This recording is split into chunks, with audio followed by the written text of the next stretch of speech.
At the time of independence, about 75% of the country's population was dependent on agriculture. India's agriculture vitally depends on monsoon, and in case of shortage of monsoons, the farmers had to face a lot of troubles. Moreover, the productivity in agricultural sector was very low due to the use of outdated technology and absence of required infrastructure. As a result, as a result of intensive and continued efforts of many agricultural uh, scientists, these agricultural reforms were undertaken. Green Revolution actually refers to a large increase in the production of food grains due to the use of HYV seeds. Now, what were these HYV seeds and why it led to the Green Revolution? Agricultural revolution occurred mainly due to the miracle of the new wonder seeds called the HYV seeds, which raised agricultural yield per acre to incredible heights. These seeds could be used in those places where there are adequate facilities for drainage and water supply. As compared to other ordinary seeds, these seeds need heavy doses of chemical fertilizers, 4 to 10 times more fertilizers to get the largest possible production. So, to derive the benefits of HYV seeds, Indian farmers needed to have a reliable irrigation facility and a good amount of financial resources. So, you could see that this green revolution was basically seen in those areas where you had rich farmers like Punjab, Haryana, those who could afford this kind of a technology. Okay. Basically, this particular success was in phases. There were two phases. First phase, that is between 60s and 70s. Okay. The use of HYV seeds was restricted to more affluent states, as I said, Punjab, Haryana, Andhra Pradesh, Tamil Nadu, etc.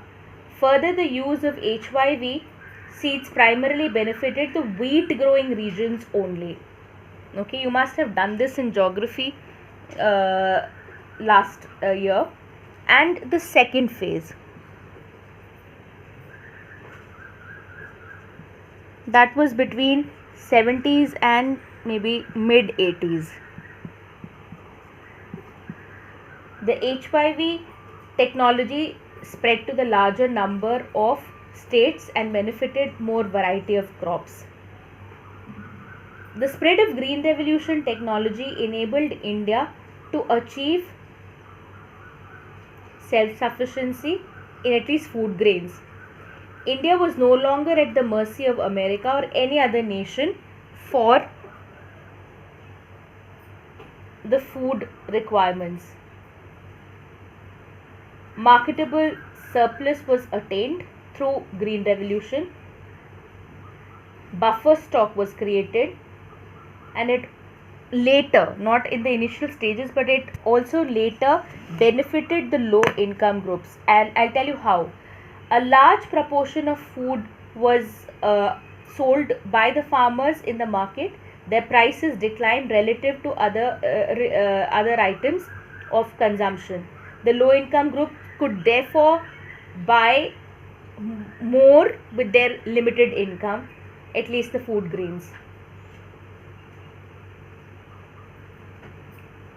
Now, it is not free of cost. Anything which is good, it has its own side of bad. The bad in the green revolution or HYV technology was the pest attack and also the risk of income inequalities. Why was there income inequality? There was risk because the HYV seeds, fertilizers, basically the inputs of the green revolution required large costs,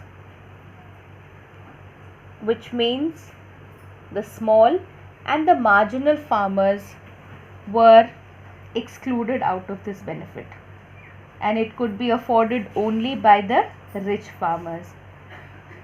But however, due to favorable steps taken by the government, these fears did not impact much. The government provided loans to low interest rates at low interest rates to small farmers, so that they could also have the benefit. Okay, so subsidies were given, but then there are debates over this, whether the subsidies should be continued or not. Okay, now since there is a debate, there is a for side and there is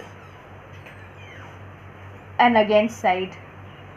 Subsidy, what is subsidy? First of all, subsidy in context of agriculture means that the farmer gets inputs at prices lower than the market price. What is subsidy in agriculture? Farmer gets inputs at prices lower than the market price.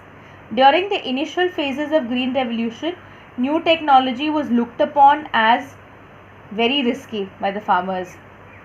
So it was necessary for the government to grant subsidies to provide an incentive for adoption of new technology.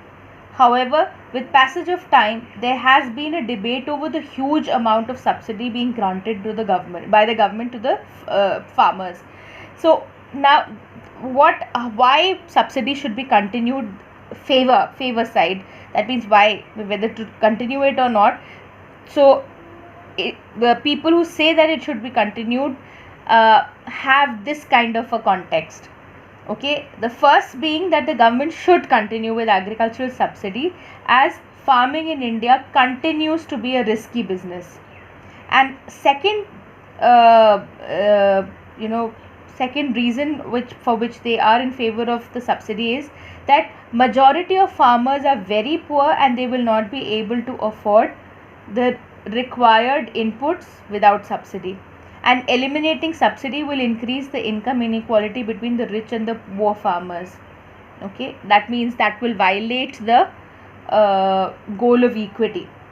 Now, economists who are against the subsidy, they say that subsidies were granted by the government only to provide an incentive for adoption of HYV technology. So after the wide acceptance of this HYV technology, subsidy should be phased out.